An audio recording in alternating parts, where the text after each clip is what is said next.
center of Warsaw on busy evening on the Friday.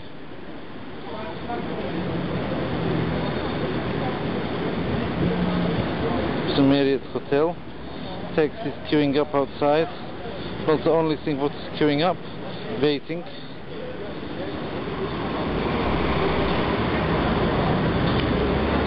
Waiting for the various things to start that the evening has in mind for them. But here I am to meet a friend from YouTube. Friend called Alan Heath, who have a very great channel on this YouTube.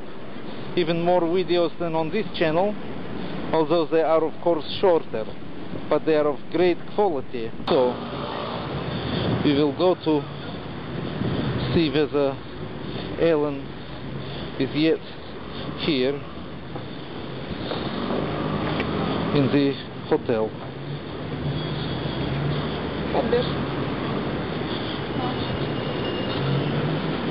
don't know who she was telling to odbierz, but you know.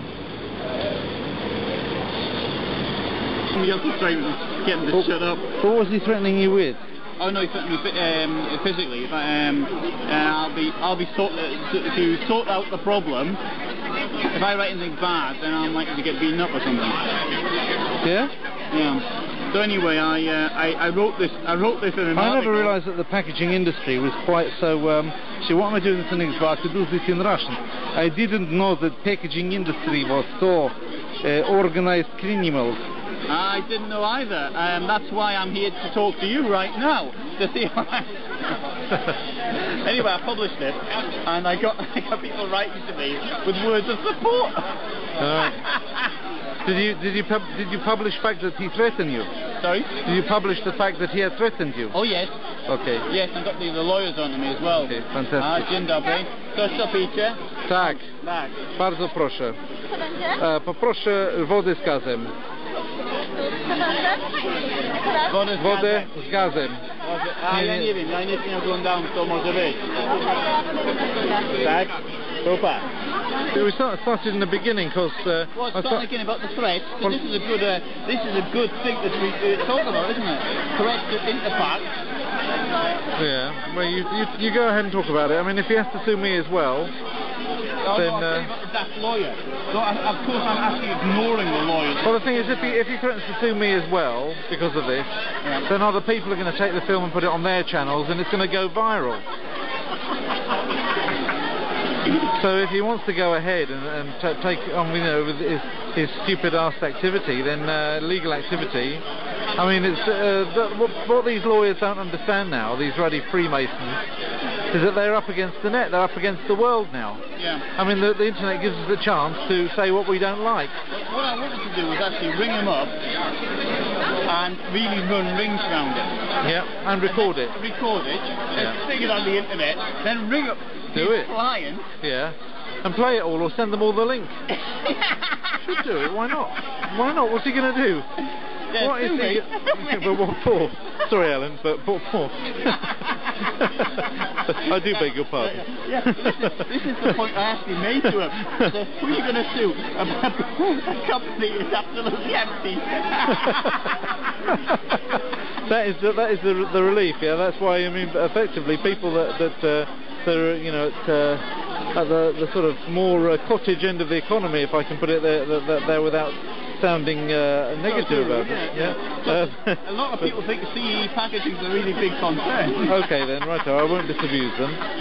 The people who are more at the cottage end of the economy are pretty safe from major legislation, because what can they do to you? Yeah, I mean, they can't get you sort of put in Siberia for disagreeing with them, can they? So you've got the advantage, you've got the upper hand. Yeah, but the thing is this, the bigger they are, the harder they fall. Yeah. The thing is this, though. I mean, their lawyers claiming, because I wrote an injunction, but I've quoted my sources. So he said, well, it's untrue. Well, even if it is untrue, which I'm told it isn't, but even if it were, I quoted my sources. I'm only quoting somebody else. Right. So that's the first point. Yeah. And somebody else published it before I did. Admittedly, it wasn't another magazine, it was another company. It was the people who made the injunction. Then they submitted a pile of things about the injunction it only affects Germany. Well, I didn't actually write which countries it was valid in, and it doesn't refer to cartoning machines, but to other types of machines, which okay, may or may not be the case. There could be a fault with the translation. Okay, remember it's a very general audience, Alan. All right. Do you want to start off again?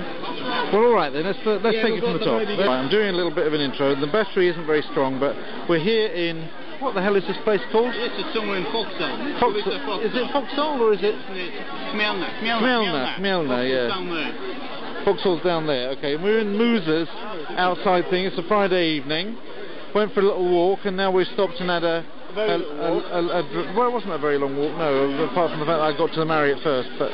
Yeah, oh yeah, you could have had a long walk before I got Well, that's right, yeah. So, I'm with Alan Heath of the channel Alan Heath, written as one word, of course, because it has to be.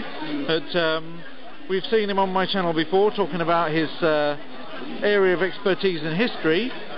But tonight we're going to talk about something slightly different. One of the things that Alan and I both believe in is the fact that if somebody behaves in a shoddy way, they're fair game on YouTube. And if somebody gives... That applies to us as well, of course. Yeah. So we're going to tell you a little bit now again about something where somebody's actually going to try and sue, or claims they're going to try and sue Alan. Of course, the way that lawyers expect this to be played is that you're then supposed to shut up and let the lawyers go ahead and do their thing that makes them a bunch of money. But, you know, we're not kind of born yesterday, so we're not going to play that. You know, Davey don't play that and Alan don't play that. So the idiot who's trying to threaten you and make you bow down is now going to receive a little bit of his own, well, a little bit of it internet style, and we don't care, do we? We just don't care. So you go ahead and say how this all happened in the first place. Well, to cut the long story even longer, what happened was the following. There's a company called Bradman Lake. It's a British engineering concern, Anglo-American if you like, and make very good machines that are sold in many, many countries. And they had a subsidiary in Germany from around 2004. Now, despite the fact they were doing such good business, they went into liquidation at the end of last year, and it was bought out by a holding company called Langley Holdings. Tony Langley who's apparently, he's only in his early 50s apparently, but for 30 years he's been doing something like this, so I'm told. And anyway, but he didn't buy out the Germans. They reckon that the German company was making a loss, and I don't quite know how this happened, but the German company declared UDI. It went its own way. I don't know if it paid the debt which it should have paid. I don't know how this happened. Maybe it's entirely kosher. I just don't know. But anyway, one or two people apparently, I don't know, I haven't seen these articles, got onto this and started writing bad things about them. And anyways, we'll just take that out of the way. Oh, there's the lady. And anyway, so... what are you drinking, Alan? I'll get something when she comes back. Okay. Anyway, so what happened? Możesz to zostawić, bo jeszcze... Jeszcze nie wybraliśmy. Tak. Na razie tylko gadamy. Filmujemy to, tak. To TVN będzie. And what anyway, so basically this new company, which is called 3S Packing Technology, based in Memmingen in I think, well, somewhere around there, somewhere in the Allgäu in southern Germany. We'll talk about Lawrence Hackenhold a bit later, who also came from this area. But anyway, so this company, I'd actually given it very fair publicity. I mean, we'd written about it, we'd written nothing about its quarrels. When you say I'd given it publicity, we're talking about your magazine. Okay, do you want to give a plug for your mag at this point? CEE Packaging, Central and Eastern European Packaging, the #1 place for anybody wanting to know about the packaging industry in Central and Eastern Europe. and probably the fastest growing magazine of its type, and but it's not new though, is it? well, no, it's not really new, because I've been training you for 2 years, so I mean that's... Because when somebody says something's fast growing, it's kind of like usually it's a euphemism for it only started last week, yeah? But you have been doing it for a while. Yeah, but it's growing now more than it's ever been growing. Right. But it's not surprising what I'm going around these trade fairs. Anyway, so and you gave him good publicity. Yeah, it was all highly positive, and I knew about the problems, as most people probably did, but I just ignored them. Anyway, so this was on the 1830. It was Saturday, the night at Interpack in Düsseldorf, the big trade fair. Now I was particularly elated that day because I'd gone to a Polish stand. There's a company from Jara near Katowice, and when I was on this stand, I'd met somebody who'd been in the same regiment as me. Now, it's the first time it's ever happened to me since I left the army, getting on for a quarter of a century ago. And anyway, so I met this person. I was really supremely elated. Now, people got kicked out at 6 o'clock, but there had lots of parties going on. So what you do, you go into somebody's stand, have a party, and you meet lots of people, and you have a good laugh, plenty to eat, and you know, just having a good time. Anyway, so I was wandering around looking for a party, and I see this 3S packing technology. I remember the woman I'd been corresponding with, and so I remember the name, because like most people, I'd actually forgotten the name. Anyway, so I turned up there, and I wasn't particularly welcome, but not surprised, as they probably all wanted to go home. I noticed all the machines had been covered, but maybe that was a normal thing to do when they want to close up for the evening. I was just leaving when this one character sort of says, he said words to the effect of me that I've got to tell the truth, and I know how you press guys are. It was a very threatening comment he made to me. At this moment my elation sort of went away. I walked back into the tent and I said, who is he? Is he the managing director? Then this other character started to give me a string of abuse, saying that they've had a lot of problems from the press. Well, he didn't quite say that, actually. He used obscene language, which I won't repeat here and now. Well, just say the first letters. No, I won't. I'm not going to say the first letters. But, okay. What's it start with? No, I'm not going to give that one away. Right. Anyway, I retreat off out the tent. He follows me with a string of abuse. I suddenly stop. I say, you're just putting everybody in the same category. Don't blame one for, don't do collective punishment. He sort of stopped in his tracks like all bullies do when somebody stands up for themselves. Having said that, I was outnumbered by about 3 to 1. Not even include the girls, I was outnumbered by 6 to 1 or 7 to 1. So, and also the reinforcements of the managing director was it's rather been outnumbered 8 to 1. Now that's quite odds I fancy. I mean, if I'm out on the side outnumbered 8 to 1, well, you can't stop picking on somebody, can you? Anyway, well apart, I rather cheesed off. Anyway, I'm threatened. He threatens me that if I print anything bad, I'm likely to end up getting beaten up or something. Or if I print anything the company doesn't like, I might end up getting beaten up. Well, I'm not really into that type of thing. Getting beaten up, although I don't mind printing things that people don't like. Anyway, so I pen a bit of a rude letter to the managing director. He sort of writes back to me claiming it was a joke. Ha ha, very funny. And also that this threat didn't actually take place. He also claimed. What was this managing director again? What was his name again? Friedrich Kapp. K, I should say. Sorry. He was a kind of character out of a Franz, like Joseph K, like from Franz Kafka's. Who was it? Joseph K. That was that wasn't a Metamorphosis. That was Gregor Samsa in the Metamorphosis. Joseph K was the trial. The main character of the trial. I do know his surname, but I won't say it because if there was something untoward, I do say if because I don't know.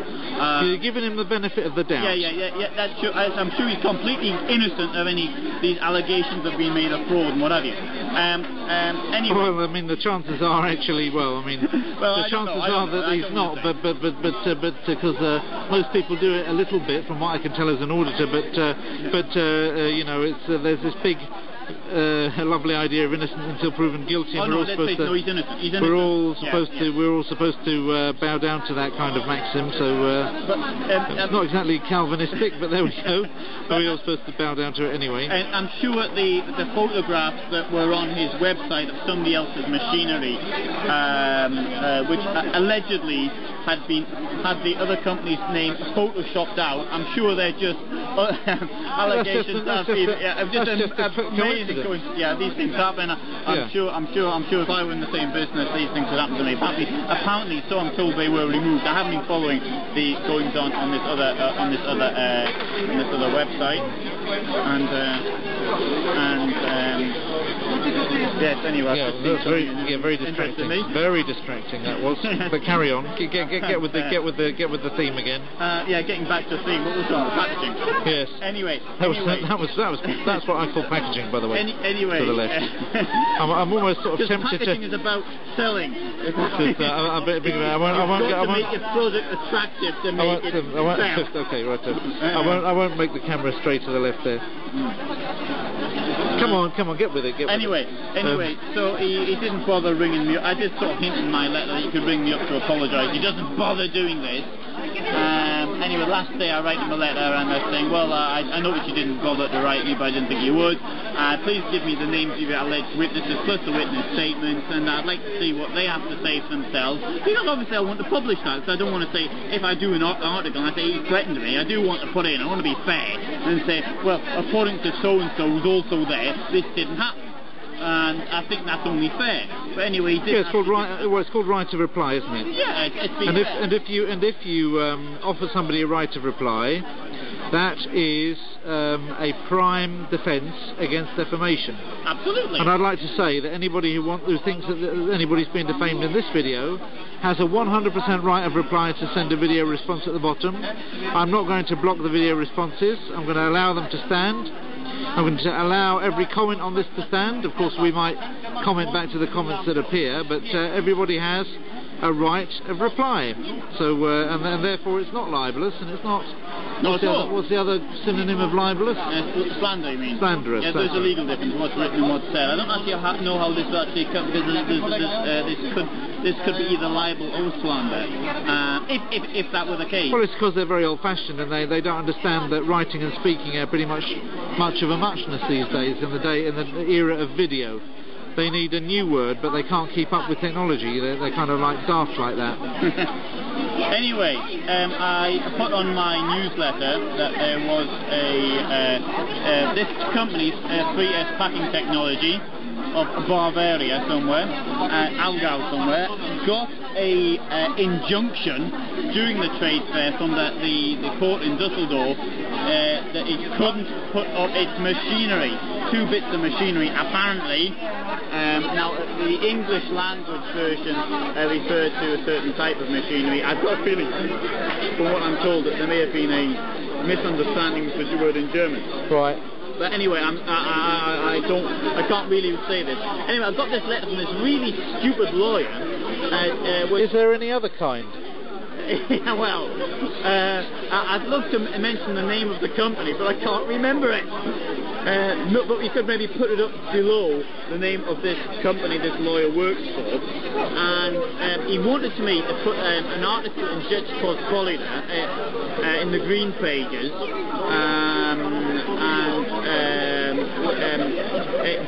and also demanding that he gets an apology for me. That is to say, an apology for the first thing an apology was needed for was the fact that the cartoning machines, if they were or not cartoning machines or whatever, that had written the wrong type, that the injunction was only valid in Germany. Well, where Dusseldorf is in Germany. Unless it moved, it may have moved during the time I was there, but I believe it was and is still in Germany. I understand it's not very far from Neanderthal. Yeah, but I mean... That's significant, isn't it? And anyway, he's threatened if I didn't do something by a certain date, he's going to sue me, and I didn't do it, I just totally ignored him, and now he's going to sue. So let's face it, if he's telling the truth, he's going to sue. But if he's not telling the truth, he's just trying blackmail. Of course, it's not called blackmail because a lawyer did it. It's called something else. He thinks he's going to sue me. He's going to stand me. I can't stand it. So, anyway, I mean, it's really pathetic. This company, 3S Packing Technology, thinks I'm going to buckle in to a bit of a blackmail. Legalised blackmail. So, in other words, they're committing a criminal act by threatening me. He calls me a liar publicly, which may or may not be a civil offence in Germany. I don't know. I haven't actually consulted a lawyer on it.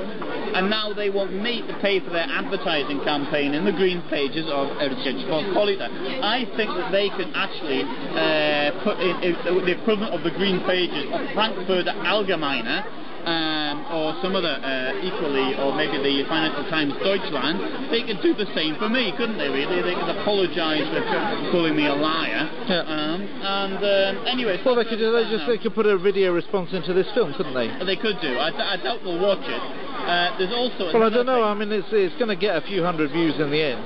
Well, yeah. I mean, if you... It might take a while, but it'll get there in the end. I mean, if you put in 3S packaging technology into the keywords... Now, but here's the really clever bit.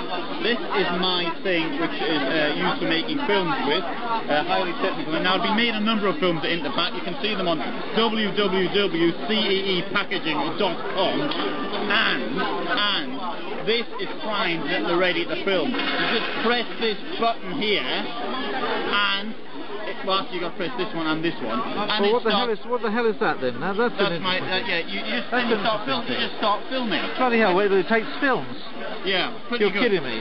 Yeah, but also what kind of films it takes? Has it got film in it? It's got film in it. Yeah, it's got a digital film.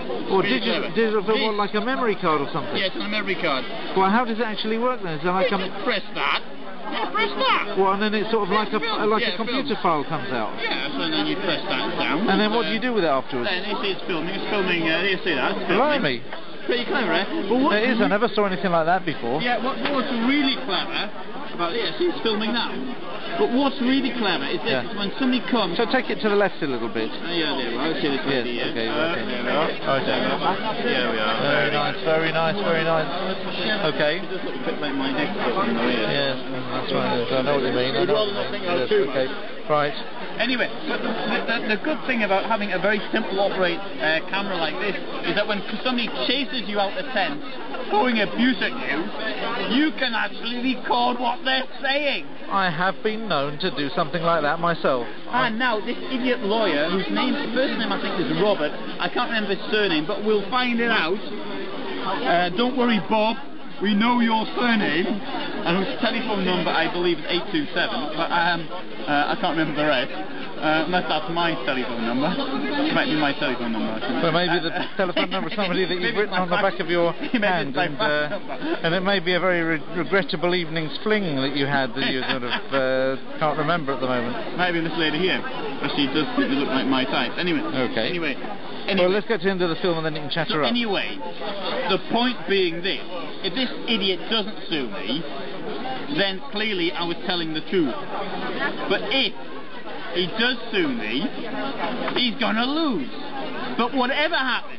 It sounds like a win-win situation. Yeah, but because whatever happens, I'm going to publish it. And the amount of correspondence I got when I actually published this, what happened to me, some humorous letters I got, it's definitely worth It's a good content generator, isn't it? Yeah, absolutely. And people, even and I won't say the name, but there's one association that they wrote to me today saying it was an excellent story. And that's just what they needed to see. Is that somebody's actually taken on the cowboys, the bully boys in the industry. Right. And, I'm sure, but here's the ironic bit. In the fight between Bradman Lake and 3S Packaging Technology, up until this point, if I'd been on any side, obviously you can't really entirely remain neutral when you're getting two conflicting sides saying different things. But I had largely been on the side of 3S Packaging Technology if I'd been on anybody's side. But by their fruits ye shall know them. Yeah, and now they have that. We've also got the the allegations into their wrongdoings, which we ought to be looking at as a serious magazine. At the end of the day, it's up to us, those of us who support Germany. I know that you're a great supporter of Germany, Alan. Yeah. So I mean, that's it. I mean, we've got to support our friends in the European Union and our main benefactor. Oh yes. And for that reason, thought leader. Yes, quite. So we have to support Germany. That's what they say about the blind leading the blind. Anyway, never mind. And the bad boys in their business. Well, yeah, it's up to us to do something about it, isn't it? Okay. Better finish, otherwise I'll never get this bottle open, because what happened is the lady brought the drink and never opened my bottle for me and poured it in there. We'll call her back. Look, there's bottles. No, that's all right. That's all right. I'll do it myself. I just have to finish the film to do it. Yeah, I'm giving Coppola Best Kiddo, okay, a free plug as well while I'm at it. It's very commercial. Yeah, I'd just like to tell you something about the packaging here. The packaging, because this bottle here was done specially. Only no libel this time. No, there's no libel, because I do know a little bit about packaging. I can't remember who designed the bottle, but I remember that this bottle was actually a special design for the make here. We've got actually a standard closure at the top. There's nothing particularly unusual about the closure, other than it just seems a plastic bit at the bottom, but I don't know. But the shape of the bottle was done specially. It is somewhat reminiscent of the design that Coca-Cola's been using. I'm not suggesting the same thing, of course, but it has the same style and originality about it. It is the design that... You're saying they're passing off? No, not at all. I mean, let's face it, there's only so much you can do with a bottle, but it has got style to it. It's got an interesting thing. It gives the idea of quality. This is a product which... But does it pour well? Does it pour well? Let's see how it pours. That's what I'm getting at here, because I've got my hands on the camera. I'm very thirsty. Yeah, I can't complain. And why haven't you got a drink? You didn't. I got a drink and you didn't get a drink. What's the matter? You're. I thought this was Bezgazu. No, it's got. I don't drink Bezgazu. That's what really grinds my gears. If you want to know what really grinds my gears, you can take the camera now and then film me saying what I don't like. Yeah, right. Okay then. So how's this work? Let's just film me the whole time. Just keep me in shot and it'll be. Oh, sorry. Yeah. Okay. Right. Mine's a bit different. Okay, well... actually, it's nice to have a bit of weight, because it's a bit like a gun. You know, if your gun's too light, you can't fire it properly. And I think it's the same with the camera. Well, I suppose it's right to have a bit of weight as long as you've had as much as I've got. But anyway, I wanted to say, I get really fed up, when people give me... I often go to restaurants and I say, bez gazu, or without gas, sin gas, or no, I don't. I say, look at that. I say, with gas. Con gas, gazim, yeah? And they always sometimes they even come along a second time and say, ask you, what did you say? Did you say with or without gas? And I say them again, with gas, yeah? I want my water, sparkling water with gas, yeah? Frizzante, whatever they say, yeah? And then afterwards, what happens? They bring you the bloody water flat as a pancake. And it never happens the other way. You never find people who ask for still water, so you give them gas water. You always find people who ask for gas water, so you give them still water. Because they take it out of the bloody tap and put it into these bottles and screw the lids back on again, and they've got these little metal things that put the lids back on, don't they? The closure, yeah. Well, that would have an effect on the gas. Yeah, but hang on. But they don't. That's why they're giving you water with no gas. This water comes without gas.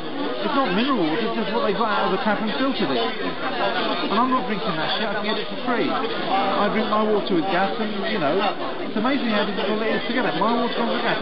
Then you get these other people who come along and say, "It's not healthy to drink water with gas. That's not your digestive system. I've been drinking water with gas ever since I was a little boy. It hasn't done me any harm. I drink my water with gas. Bacteria, right? That's these little things, these tiny little things like that sort of procreate and go forth and multiply. That's right, isn't it? You know Hebrew. Not that much. Multiply. Yeah, it could be. I don't know. I can pray in Hebrew if that's any good. Yeah. Well, that's what no. Yeah, go forth and multiply. These little bacteria that go forth and multiply, they can't do that. They can't obey the commandment given to Noah when they got all this gas going on around them. But you put them in still water, put some sunlight on it, and if whatever there might be in there in the way of nutrients, the bacteria are going to grow, they're going to start thriving and blossoming and flourishing like leaves on a tree. So I drink, I can drink water that's been in the bottle for months. You must have a strong system there. But Oh dear. You can if it's got gas in it. I didn't know that. Straw as well. Do I look like a girl? They're giving me a little... Hey, well, stick in there. No. Oh, they need you a bit of that. Yeah, there we are. Because I don't like drinking on my own. I don't know why you didn't order a drink as well, Alan. Well, you feel like a social with oh, sorry, I'll just drink out of that then. I'll drink this. Cheers. Cheers. It's got gas in it. Well, it would have. Right. Nice. Right, I'm photographing. You just mentioned Spitting Images Margaret Thatcher, the actor that did that, the actor that did that voice of Margaret Thatcher on Spitting Images is still around, and he was actually on Play Radio UK as a guest not long ago.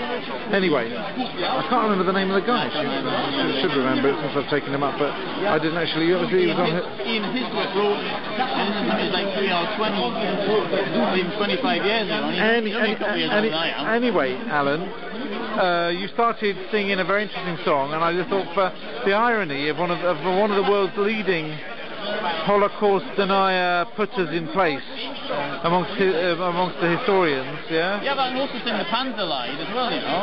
The one, the film from the Battle of the Bulge. Can you? I'll do it now because I can't remember all the words. But I do sing that. I have been noticed that was actually recorded singing it once. Were you really? Yeah, okay. after a few drinks. So this leading Holocaust... The Battle of the Bulge song. Okay. Not used by any other artist. Holocaust...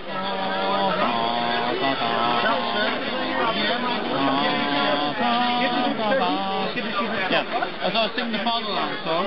Right, you're going to sing the Fatherland song from The Sound of Music? Yeah. I don't Come on then. It's not from The Sound of Music, it's some other thing. It's from something, I think it's from something that takes place in Berlin, I think in 1932, and it's a musical, I can't remember the name of it now. It's not Die Anger. Which wasn't a musical, of course, but it's something like that. Anyway, I can't remember the first line, so I'll have to hum it. But, go on then.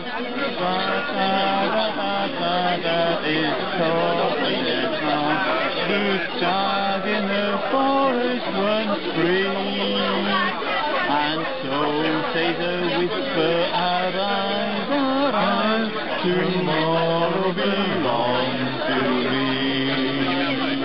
Oh, Fatherland, your words and signs, your children, the morning will come when the world comes. Tomorrow belongs to me. And what's that up there? Tomorrow belongs. And Margaret Thatcher comes in.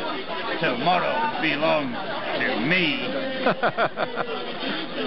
I actually saw a very interesting T-shirt today, although the guy wearing it didn't believe what I was telling him.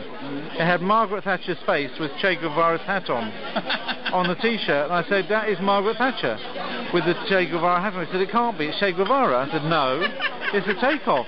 It's the irony, it's a piece of sarcasm. He said, no, I wanted a Che Guevara T-shirt. I said, well, that is not Che Guevara's face. Believe me, I lived under the woman for however many years it was, 13 years. Great woman. Yeah. May 1979, November 1990. Yeah. I lived under a rule, and you don't live under somebody being the first, the head honcho in your country without being able to remember what their face looks like. Yeah, and it was, just done in the style at which, the sort of black and white sort of poster style, the stencil kind of style that you see Che pictures, And he thought it was just straight face Che Guevara. I said, where did you buy it? He said, London. I said, well, there you are then. Anybody in London would realise it was a piss take. Yeah, it was basically putting Margaret Thatcher's face under Che Guevara's hat, and when the more he looked at it and he thought about it, the more he realised that I was actually not just mucking him about, but it really was Margaret Thatcher on there. on the thing. So that's that. It is a bit, isn't it? But they'll bring the food. They'll bring the food along shortly, and then we'll be able to eat.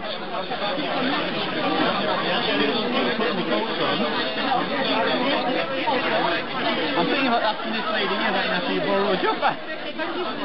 Do you think she doesn't need it? But you still walk around in the snow and ice like that. I do, yes, but then I do weigh a lot of kilos. After my weight comes down, I'm now weighing 76 kilos. Blimey. Well, at my height, I weighed 138.6, and now I'm weighing about 123. That is a lot. Yeah. That is a lot. Are you smaller than I am? No, I'm about 3 or 4 centimeters taller. Oh, sorry. If you'd been a woman, I'd have remembered. Well, that's just as well, isn't it? Okay. Right. That was next time I'm going to be singing Das Panzer live. Okay. Can you sing? Battle of the Bulls. Can you sing? Ich weiß nicht, was soll es bedeuten. I don't know that one. Ich weiß nicht, was soll es bedeuten, dass ich so traurig bin. You know that one? No. That's the Lorelei. But they would never sing that in the Nazis because it was because it's Heine. Yeah. Then another. Banned in 1935. Actually, in that Gerald Green's book or film, what it was, Holocaust, 1976. It was actually part of the wedding. They have it on. Remember, not particularly accurate. Actually, it was good from the point of view because I've actually got people on. Okay. A little bit of a piece of that ambient.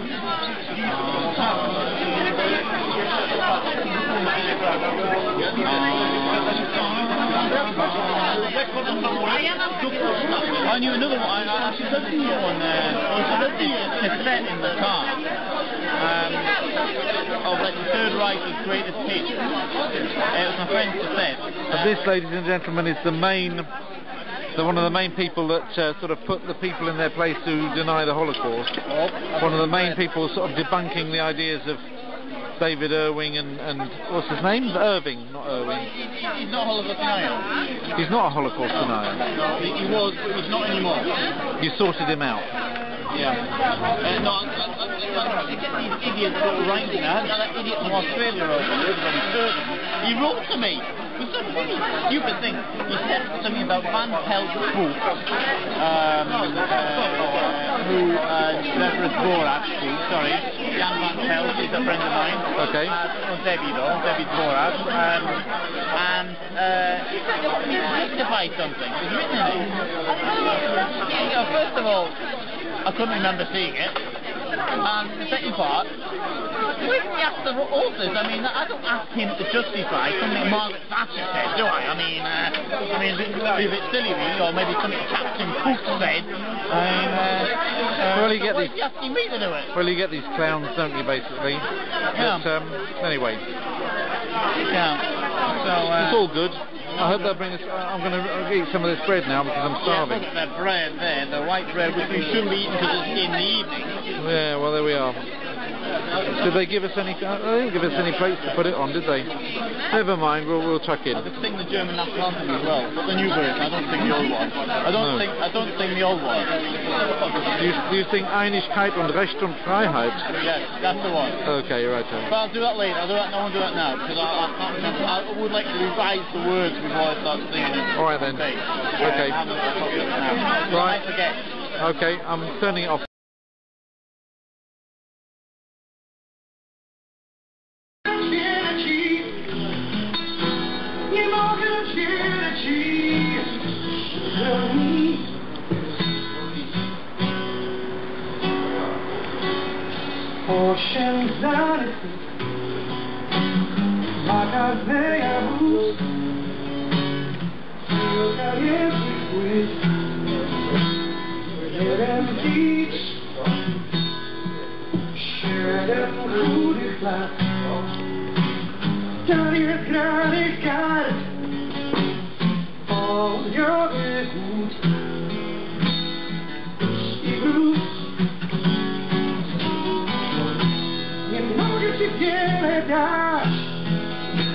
Nie mogę ci wiele dać, kochana mordo, bo niewiele mam.